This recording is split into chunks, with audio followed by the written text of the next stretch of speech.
안녕하세요. 안녕하세요. 감사합니다. Gracias. 감사합니다. Es coreano. Seúl, Corea. Busan. He estado allí. Yo pude viajar en un tren bala una vez. Me acaba de venir a la mente desde Seúl, Corea, hasta Busan. Tren bala. ¿Dirías que en Estados Unidos también hay trenes rápidos? Pues olvídate de eso. O como dicen algunos, olvídate de eso, viejo. Esa cosa sí que volaba. No quería mirar por la ventana. Bajé la persiana porque no quería saber que iba tan rápido. Es un país hermoso. Corea, un país hermoso. Entonces, ¿estamos leyendo Marcos en la Biblia estándar cristiana? Bueno, yo estoy leyendo. Consigan una, pruébenla. Yo lo hice. Me he enamorado de ella. A mi esposa también le gusta. Esta es una de letra grande que no fue cara. Publicada por Holman, Holman. Yo les podría hacer publicidad gratuita porque realmente amo esta Biblia. ¿Saben cuál es el problema de leer la misma versión una y otra vez? Llegas a partes donde ya tienes las palabras grabadas y las pasas a vuelo de pájaro, al menos yo. Lo leo como, oh, ya sé lo que dice aquí. Y a veces, solo un fraseo un poco diferente, hecho por eruditos, honestos y confiables, te da como un soplo de aire fresco cuando lo lees. Ahora, el Espíritu Santo tiene que ser el Maestro Supremo. Y acabamos de leer sobre él, ¿verdad? Juan el Bautista dijo en el capítulo 1 de Marcos, versículo 8, yo los he bautizado a ustedes con agua, pero él los bautizará con el Espíritu Santo. En esos días llegó Jesús desde Nazaret de Galilea, el lugar en el que fue criado, y fue bautizado por Juan en el Jordán.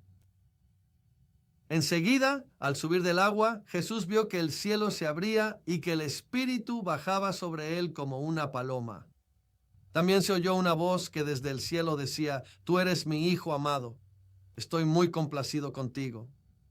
Vamos a analizarlo. En aquellos días, mientras Juan ministraba, Jesús vino de Nazaret de Galilea, que se entiende que era el lugar donde su padre era carpintero, su supuesto padre, y donde se crió. Y fue bautizado por Juan en el Jordán. Pero si Juan estaba bautizando para el bautismo de arrepentimiento, ¿por qué decidió entrar Jesús en esa agua? Juan decía a la gente que se arrepintiera y confesara sus pecados, pero Jesús no tenía pecado que confesar.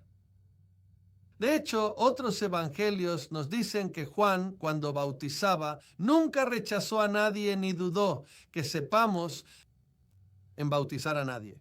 Pero cuando vio venir a Jesús, tuvo una revelación. Este es el indicado. Dijo, yo no debería bautizarte, tú deberías bautizarme a mí. Y Jesús dijo, no, hagámoslo para cumplirlo justo ante Dios.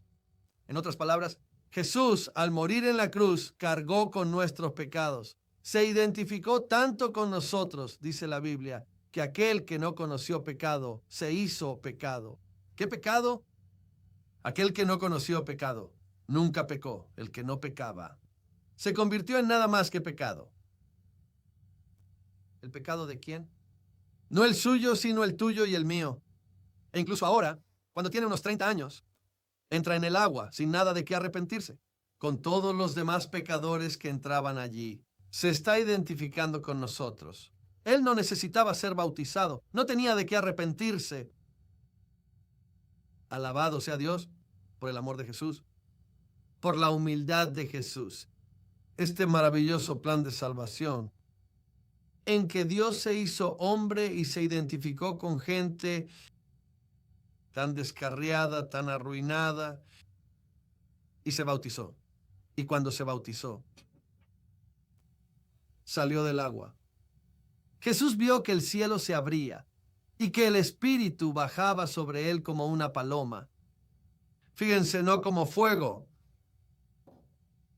ni con estruendo, ruidos y truenos, como una paloma. No había nada que quemar y nada que purificar. No había nada de eso. Saben, el Espíritu se simboliza con fuego y viento, pero aquí descendió sobre el Hijo de Dios, el Mesías, como una mansa paloma en perfecta simetría, perfectamente en sintonía. Así que esta paloma se posó en él, el Espíritu descendió sobre él como paloma. También se oyó una voz que desde el cielo decía: tú eres mi Hijo amado. Estoy muy complacido contigo. Así que Jesús fue bautizado en agua y el Espíritu descendió sobre él como paloma. Ahora, ¿por qué vino el Espíritu sobre él entonces? Porque ahora era el tiempo del ministerio e incluso Jesús necesitó la unción del Espíritu Santo para hacer milagros y predicar sermones. No hay registro de que el Espíritu estuviera sobre él desde los 12 años cuando lo vemos en el templo haciendo preguntas, hasta la edad de 30 años cuando aparece en el río Jordán. ¿Qué estaba haciendo cuando tenía 21 o 24 años? No estaba predicando y tampoco estaba haciendo milagros. Pero ahora que su hora había llegado, el Espíritu vino sobre él. Si Jesús necesitó al Espíritu Santo para hacer lo que el Padre le llamó a hacer, oh Señor, ¿cuánto más necesito yo para intentar pastorear una iglesia y predicar y hacer devocionales? ¿No necesito algo más que mi pequeño cerebro de chorlito?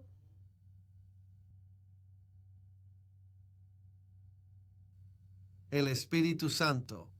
Marcos nos va a contar mucho sobre esto.